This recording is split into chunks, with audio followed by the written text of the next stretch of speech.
Oh, my friends, this is the Daily Tech News for Wednesday, May 28th, 2025. We tell you what you need to know, follow up on context, help each other understand.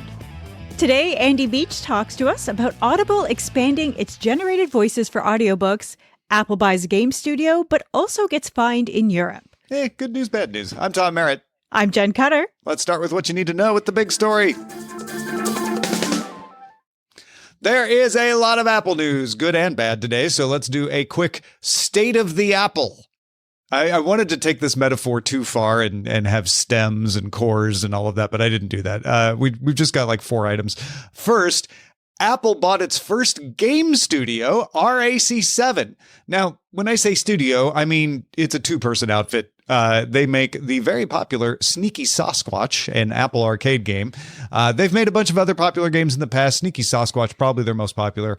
Apple says it's a unique situation. They're trying to deflect the idea that they're going to just start buying up game studios right and left. However, Bloomberg sources say Apple is going to release a dedicated app for video games across iPhone, iPad, Mac, and Apple TV later this year that would replace Game Center. So it would fold in all those Game Center features into an app that also had a game launcher and some editorial content.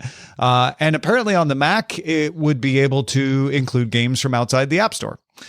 So before we get to the rest of the Apple news, Jen, what do you think about Apple kind of solidifying or consolidating? I'm not sure what the word is here of its game strategy. Well, in the journo chats, we were all like, oh, it's that time again. Apple remembering it has Apple Arcade and other games and wants to push it. The fact that they're doing this around the same time as the Switch 2 is like, all right, well, good luck with that. Yeah. That said, Apple games could be an interesting thing. There is a game that I want that is coming out in a bit that I am contemplating buying an Apple TV for because I don't have one, and it would simplify having to use a phone and then connect a phone to the TV. And it's a convoluted thing. It'll be out soon. Kind of excited to talk about it. But yeah, so game launcher and editorial content, which way are they going with that? Is it editorial like people like me? Or is it editorial like when you're opening the App Store and there's the, hey, check out this game that you should play that no money was totally involved in? From what Gurman's article wrote, it sounds like it's kind of like that. It's kind of like they'll have some like, here's what's new in Apple Arcade, or here's the hot new game kind of thing versus, serious evaluative journalism. You're not going to get any 1-star reviews or anything, I'm guessing. But I think, we forget that Apple is, by some metrics, the most popular gaming platform in the world. You have to narrow the metric away from a lot of games. But when you're talking about just mobile games, loads of people who don't even consider themselves gamers play games on Apple.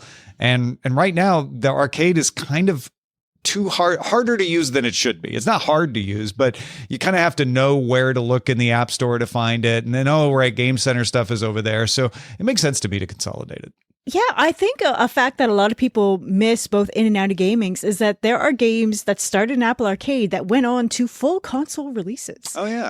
Like the Hello Kitty Island Adventure. It's on Switch now. It was way too much money for what it was, but it was a great game. And then they had thrown money at the original Final Fantasy guy's studio for his gorgeous RPG, which did eventually leave that private ecosystem. So I'm more curious to see when they include games from outside the App Store on the Mac, supposedly. So we'll have to see how that works and whether it becomes like an Epic situation or a Steam situation, or whether they mean the like second party things where if they buy the studio.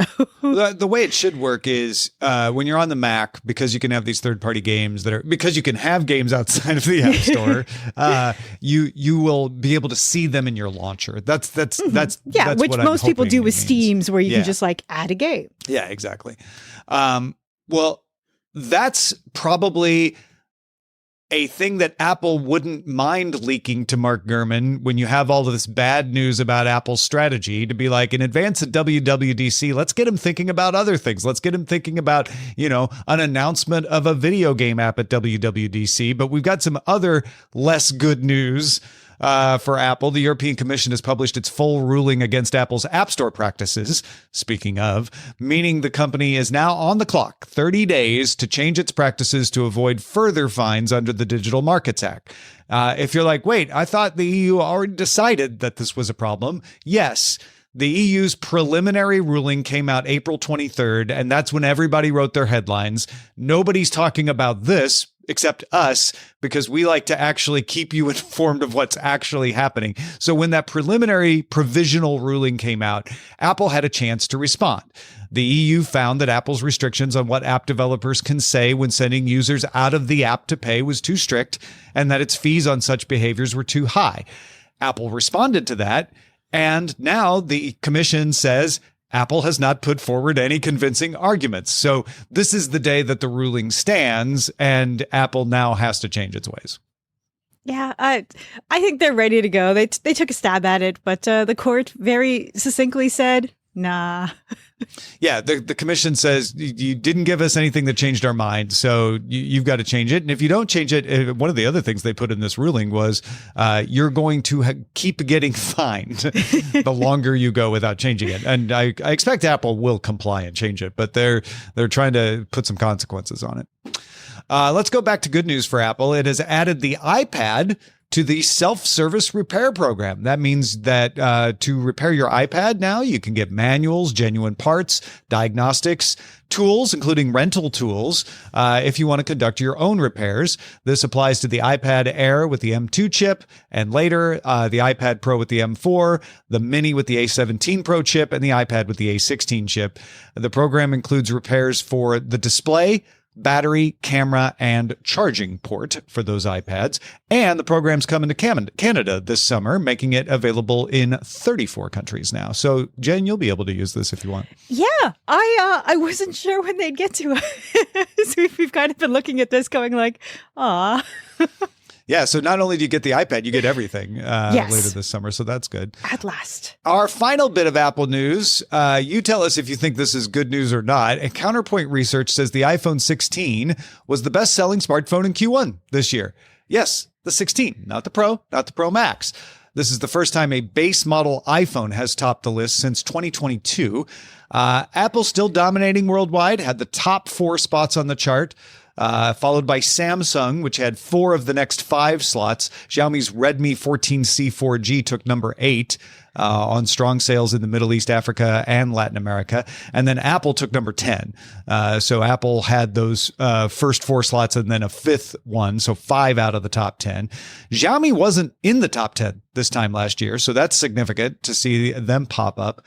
And the iPhone base model topped the chart largely on strong sales in Japan. We talk a lot about Apple facing headwinds in China, but they were seeing increased sales in Japan that has helped make up for that. Now, this feels like good news for Apple in the face of all the recent doubts about its future, but keep in mind a couple of things. Counterpoint says the low-end tier of smartphones is the fastest growing segment. That's why you see Xiaomi creeping up there. It makes up 20% of all global smartphone sales. And I went and looked up a little historical context. The year the iPhone first arrived, 2007, Nokia had 6 of the top 10 slots in global sales. 4 years later, Nokia had none of the top slots. So I'm not saying that's going to happen to Apple, but just because you dominate doesn't mean you'll continue to dominate. Well, this story definitely relevant to my interest as a new owner of the base model iPhone 16, because I had an 11 Pro that I got in 2020, and I finally had to replace it because the battery life had deteriorated, and it's like, okay, well, I'm gotta future proof. Looked at all the models, talked to a bunch of really excellent Apple Store people, and I could not find any way to justify going over the base model. Also, so because I don't have a lot of USB-C stuff, I had to buy a new brick, which was a chunk of change. And then I buy AppleCare. It's not that I toss my phone in my hockey bag anymore, but in case I do, I want to have the AppleCare. Yeah. And so that brought me north of $1,500. So moving that even higher by several hundreds was not on my list of things to do. The phone's great. I like it. I can't see a need for more. And the way people are budget conscious these days, base models might be where it's at. Yeah. I mean, if the lower end phones are the growing segment because of spending concerns, economic concerns, whatever, it makes sense that the base model would be the top iPhone. But that means there's an opportunity there for someone to take a bite out of the apple. Haha. DTNS is made possible by you, the listener. Thanks to Ali Sanjabi, A.B. Puppy, Dale McKaylee, and Mark Stedman. There's always more to talk about, so let's get right to the briefs. Anthropic started rolling out a beta voice mode for its chatbot Claude. Mobile app users can have spoken English conversations, which follows OpenAI's and Grok's voice mode and Google's Gemini Live.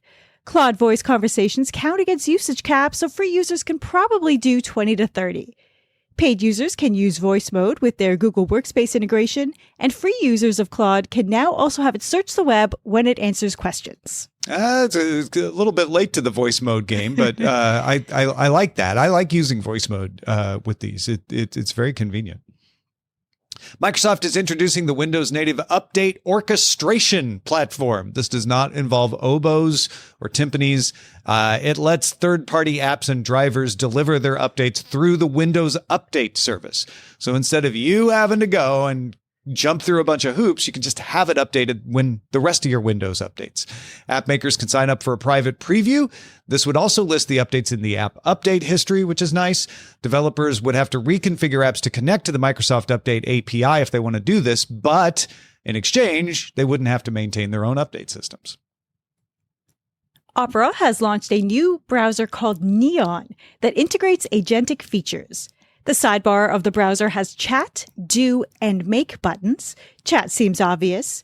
Do lets you ask the browser to do things like fill out forms or make trip bookings. And make can do some coding to make games or websites for you. There is a wait list for Opera Neon, and users will eventually have to pay a subscription fee. I tell you, man, Opera keeps coming up with stuff Yes. to get your attention, to make you go like, oh, maybe I do want to use Opera. It's got VPN built in. It's got a bunch of generative model features already built in. Now they've got a full browser. So what I feel like one of these days something's going to catch on, or maybe it's just slowly going to build up. Yeah, well, they had a full court press for gamers when they sponsored every gaming YouTuber I watched. Right? And like, hey, we've got this whole page with all of the gaming releases, and we can give you all this YouTube stuff, or we'll give you all of your new favorite content right in the browser. So, Yeah. It's not like they're not trying. Yeah. The governor of the U.S. state of Texas has signed into law an online child safety bill that requires app stores to verify user ages. And if the age is that of a minor, require parental approval for downloads of most apps and in-app payments. Texas follows the U.S. state of Utah, which recently passed the App Store Accountability Act. Remember, Apple and Google were lobbying hard against this. So here's another one they lost. Reuters sources say China's Shein plans to stop waiting for China's government to approve its stock IPO in London and will shift the IPO to Hong Kong.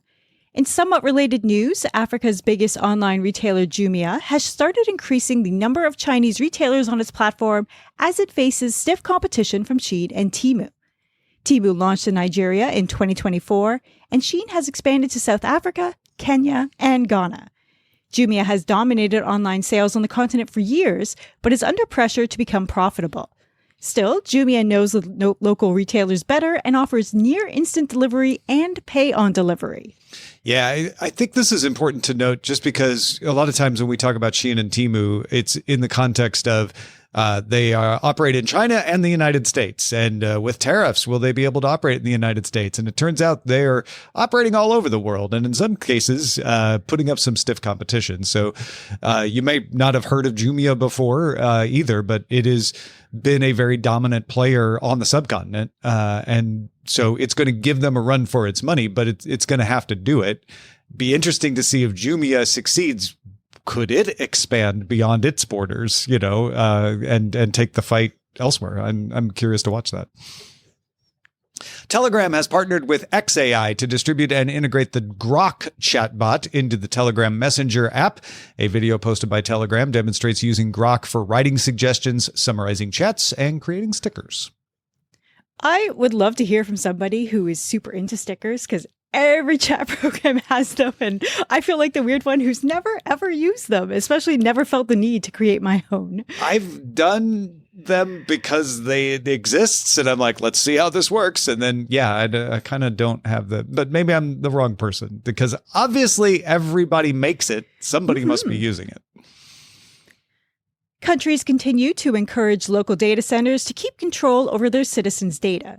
Bell Canada announced it will invest in building data centers in 6 cities in Canada, with the first set to come online in June in Kamloops, BC. The first customer will be a U.S. chip startup named Grok.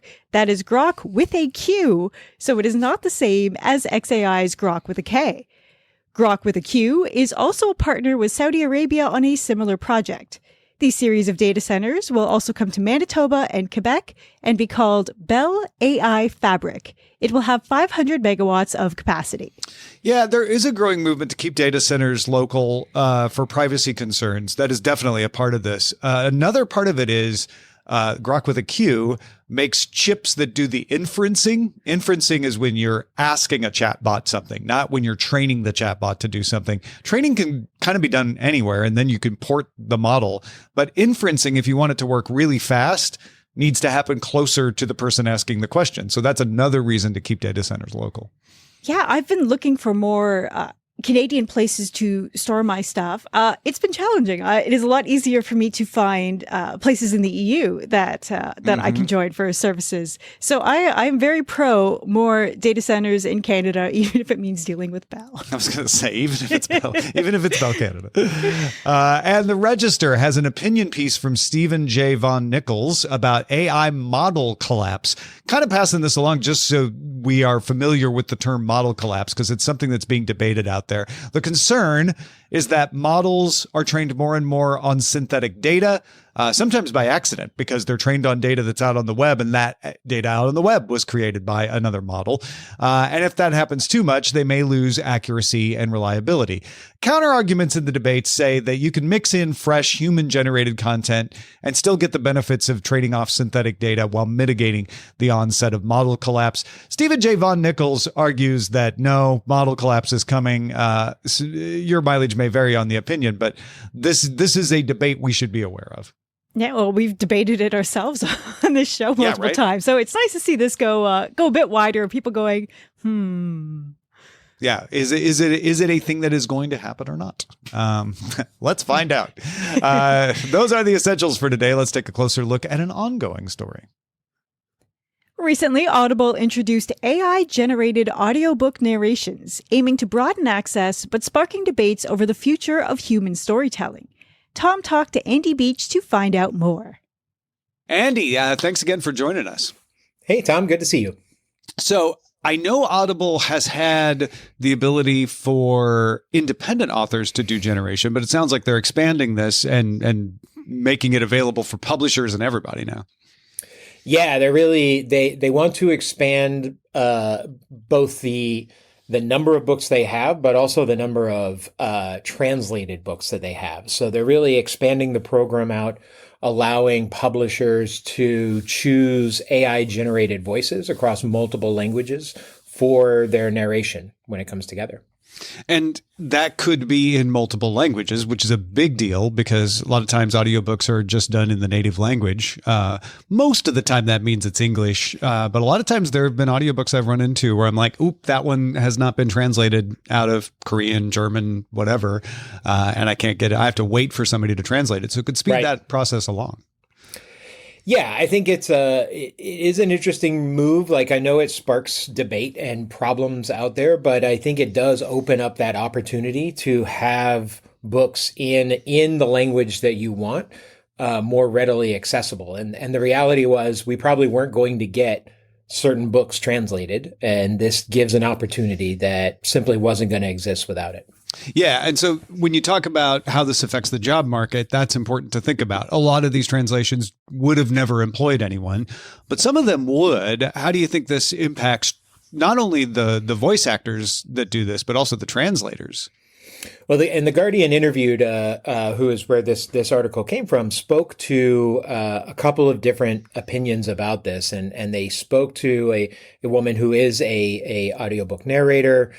said that the reality was that, she felt like a synthetic voice model was never going to get the nuance that a human was going to as part of it. And I do think that's accurate today. And I think it takes a lot more energy and effort to get sort of the model to provide the quote unquote acting that a human would provide.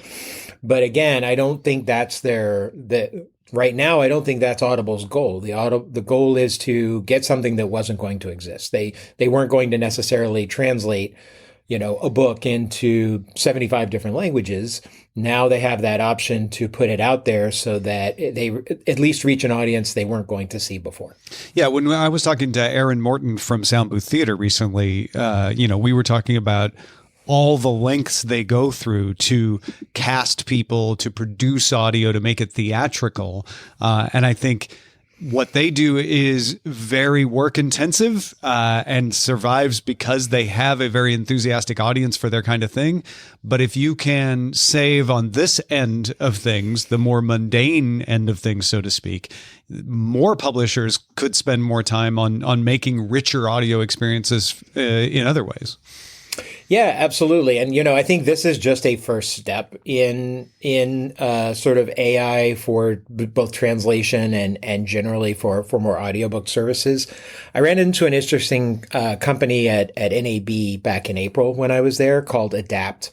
And they had a model where they were working with a number of humans around the world. They call them voice ambassadors. And when they don't do audiobooks, but they get hired to localize content in other languages. And what they do is they really make it a project of the person who's a subject matter expert in their language, but also has a background in acting and voice work. And what they tend to do is they actually re-record themselves doing the voices, the various parts of the things they're translating, so that they get the right inflection and intonation. And then they use that to then go back and take a clone of whatever the acting voice was from the piece and put it out so that it has the right inflections in the other pieces. So I think there could be a model where audiobooks start adapting to something like that as well. And that really gives still a role for the human. The human in the middle becomes the person who's traditionally been that narrator of an audiobook, except now if they also know other languages, or if they are, they obviously know at least English or some other piece, they can be helping translate in a style, but maybe it be other voices that are potentially able to fulfill on that rather than just theirs. Oh yeah, it's like the mocap actor, basically, but for audio. Yeah, that's a great example. Yeah, it's like a vocal mocap. Yeah. I'm sure the last question people are going to have is, how do I tell if the voice on an audiobook I'm about to buy was generated or not? Is this going to be clear to people? Yeah, so they are making an effort to call it out. As part of the copy and the language that goes on the book. I will say also, though, that I feel like very rapidly we all recognize when we are listening to a synthetic voice. It gets harder at times, but I believe this is part of the nuance that as we work with AI generally, we are all quickly understanding the limitations, and therefore we're better understanding as humans sort of where those lines get drawn. So yeah, it's that literacy you get the more you're exposed to something. Yeah, and the line for Uncanny Valley moves as part of this, and it will change as the quality of these evolve. But my hope is that we just keep a firm thing in place for companies to call out when they're using AI and where, and it'll hopefully take some of the stigma away from it as part of that as well. Well, Andy, thank you so much for chatting with us as always. If folks want to follow your Substack and all the work you do, where should they go? Yeah, absolutely. They can go over to abeach.substack.com, write about the convergence of media technology and AI. What would you like to hear us talk about on the show? One way to let us know is our subreddit. You can submit stories and vote on them at reddit.com/r/Daily Tech News Show. We end every episode of DTNS with some shared wisdom. Today, Tim has an idea to help a different Tim find an alternative to Pocket, which is shutting down. Yes, thank you to all the Tims. My brother's named Tim, so I'm partial to the Tims out there. Tim yesterday asked if there was an alternative to Pocket, and Tim today says, well, maybe. Tim today says, I tried Pocket back in the day, but it was a little much for my needs, so I rolled over to Instapaper.com. That lets me save articles I'm interested in and also read articles that are blocked at work without having to wait for IT to add them to the whitelist. It does all this while cleaning up all the fluff and adverts on the page, making it excellent for saving recipes. The search function requires premium on Android and the web, but is free on iOS. There are folders, but no tags. Finally, most browsers have extensions, or you can usually find or make a JavaScript shortcut that either lets you save the page or view it. Hope that helps. Signed, a different Tim. Yeah, so thank you, a different Tim, for showing me that Instapaper still exists. I thought it was just one of those things that disappeared. Yeah, Instapaper is one that I also used like Pocket back in the day, and I don't even remember at what point I stopped using it. So a great reminder, and maybe Tim can help another Tim out. This is good. I like it. What are you thinking about? Have you got some insight into a story? Please share it with us over at feedback@dailytechnewsshow.com. Big thanks to Andy Beach and all the Tims for contributing to today's show. Thank you for being along for Daily Tech News Show. It's made possible thanks to our patrons. Patreon.com/DTNS. Talk to you tomorrow.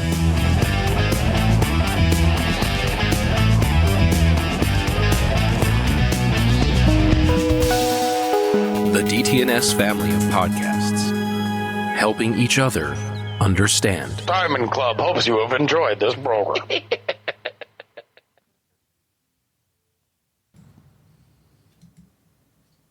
Ending the recording.